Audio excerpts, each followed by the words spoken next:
Oi, selamat datang kembali di YouTube gua. Dan ya ini pertemuan pertama kita di tahun 2022. Ya karena gua baru bikin konten juga dan baru sempat. Dan kemarin gua udah hapus semua video yang berkaitan dengan kode nuklir. Karena kan gue udah janji juga kan dari awal-awal kemarin tuh, dari tahun-tahun kemarin, gue gak bakalan bikin kode nuklir lagi kayaknya sih anjir. Dan sekarang kita bertemu kembali. Dan di pertemuan kali ini gue bakalan bikin video, bukan video sih, tapi video juga. Anime-anime yang banyak diloncat dari manganya coy. Jadi setiap adaptasi anime yang diangkat dari manga itu pasti ada beberapa chapter yang diloncat dari manganya. Misal dari chapter 3 langsung ke ending gitu. Terus langsung ke bagian konflik lah kayak gitu-gitu dan seterusnya. Jadi berikut adalah beberapa anime yang banyak diloncat dari manganya coy. Let's go.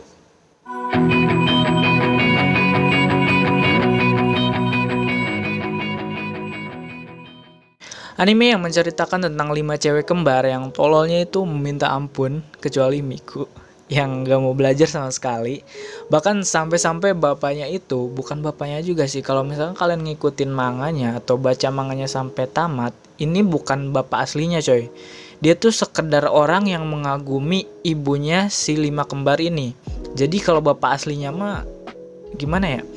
Kalau misalkan kalian ngikutin manganya, ada seseorang yang gendut itu yang ngaku-ngaku bapaknya 5 kembar ini coy. Di chapter berapa ya, gue lupa. Pokoknya kalian baca aja, cari aja sendiri. Dan kalau misalkan gue salah silahkan koreksi aja ya. Itu sampai sewa guru les private. Dan guru les private-nya itu adalah teman sekelasnya mereka sendiri, yaitu Uesugi Futaro. Segitu aja lah untuk sinopsisnya, nggak usah panjang-panjang anjir. Anime ini banyak yang dipotong untuk di season 2-nya ya. Malah di chapter 36 sampai 38 itu nggak ada di animenya coy. Jadi kalau misalkan lu ngikutin atau baca manganya Gotobun no Hanayome, terus lu lihat season 2-nya, walaupun rating di mall-nya itu tinggi banget, bahkan lebih tinggi dari season 1-nya ya, itu berasa aneh banget coy. Karena kenapa? Banyak yang dipotong dari manga aslinya. Kalau ngomongin soal rating, kenapa season 2-nya lebih tinggi? Karena menurut gua pribadi ya, karena warnya itu terjadi di season 2, otomatis orang-orang bakalan lebih milih season 2. Padahal dari segi visual art, gue lebih suka sama yang season 1 coy. Cuman ya masing-masing orang beda selera lah. Apalagi kalau kalian bacanya sampai tamat, itu malah lebih banyak lagi ya. Yang serunya itu dipotong-potong anjir. Sumpah gue dari manga reader terus lihat animenya itu berasa aneh banget anjir. Misal di chapter 80 yang scan si Miku nangis sama si Garong Ichika tuh, pas si Ichika nyamar jadi si Miku yang kalau nggak salah study tour ke Kyoto dah, kalau nggak salah. Iya, yang study tour ke Kyoto, yang pas dia jalan sama si Futaro itu si Miku nangis anjir. Dan sampai si Miku juga kan bilang, Ichika kenapa kamu menyamar jadi aku, katanya. Itu cewek gue dibikin nangis anjir. Nah di scan ini gue kasihan banget sama si Miku coy. Makanya dari scan ini gue agak nggak suka sama si Ichika. Tapi ya nggak suka-suka banget sih. Pokoknya ini benar-benar waipuar dah ya. Kalau kalian mau baca manganya, gue saranin lihat dulu animenya yang season 1, kemudian lanjut baca manganya mulai dari chapter 33. Dan untuk kabarnya, anime ini katanya bakalan ada movie-nya coy, yang bakalan rilis pada bulan Mei mendatang. Kalau nggak diundur lagi itu juga, gue berharap masuk bioskop Indo sih ya. Gue pengen lihat gitu pengen tahu kondisi bioskop ketika ada salah satu waifu yang tersakiti gitu. Kalau ada yang bawa parang sih mantap, itu gokil juga sih.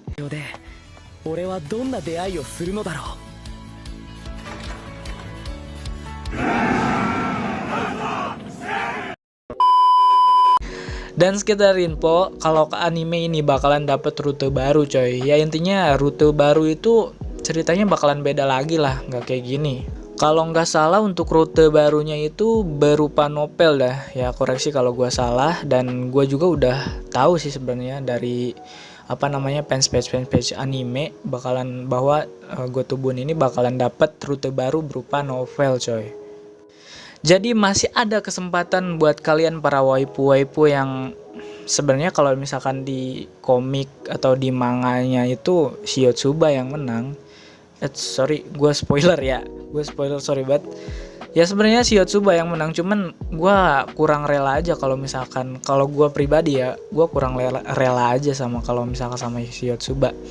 Mungkin di rute baru ini bakalan ada peluang-peluang yang bagus buat para waifu yang emang gak menang gitu. Siapa tahu Miku menang kan. Kalau Miku menang di Naruto fix gue bakalan beli Dakimuranya anjing.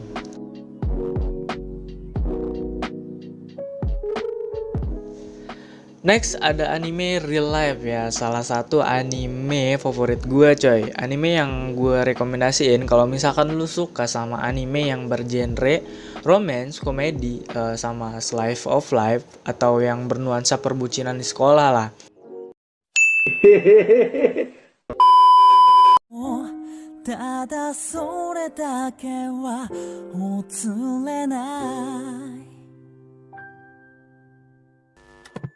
Ini recommended banget buat kalian. Cuman kalau lu pengen puas dengan ceritanya, gue saranin baca manganya juga. Karena banyak banget yang diloncat dari manga aslinya coy. Malah menurut gue yang diloncatnya itu nggak ngotak sih anjir. Animenya itu cuman setengahnya dari manganya coy. Manganya itu masih banyak, nggak cukup 12 episode plus 4 OVA aja. Buat manganya sendiri ada sekitar 224 chapter. Kalau gua salah silakan koreksi aja ya.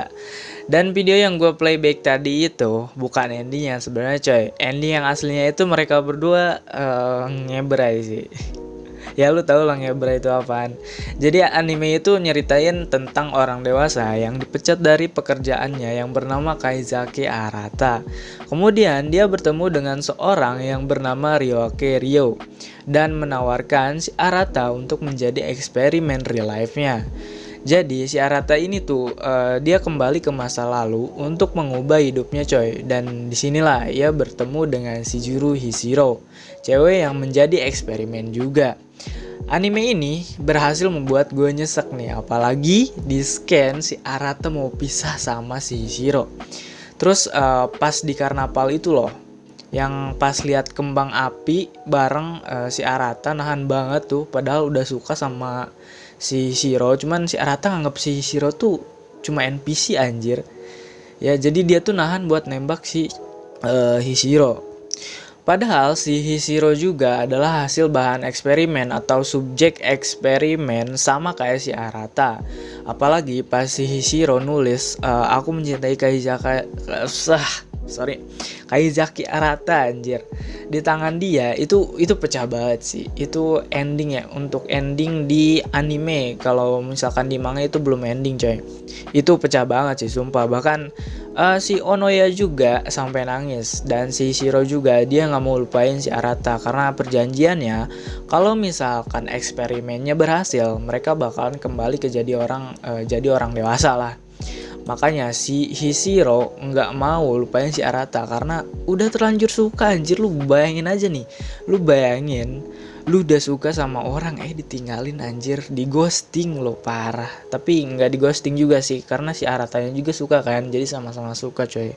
Cuma si Arata tuh nahan karena dia tuh nganggap si Shiro tuh ya bagian dari dunianya aja gitu, bagian dari dunia yang apa namanya ya, jadi NPC lah. NPC tuh jadi kayak kalau di game tuh cuman karakter yang pakai AI gitu, ngerti gak sih? Ya begitulah. Dan buat kalian yang pengen baca manganya, sebenarnya gue juga agak bingung ya yang benarnya tuh chapter berapa. Karena gue sendiri mulai dari chapter 108 tuh yang pas si Kiryu sama si Oga mau nyatain perasaannya.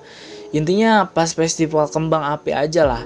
Tapi kalau misalkan kalian tahu silahkan komen aja ya. Kalau gue mulainya dari situ ya gue emang mulainya dari situ anjir. Tapi alangkah baiknya kalian mulai dari chapter 1, itu lebih puas lagi coy. Cuman ya ceritanya agak bosen sih kalau misalkan dari chapter 1 ya. Gue juga udah tahu sih dari animenya kayak gimana. Cuman ada beberapa juga yang diloncat dari animenya walaupun dari season 1 ya.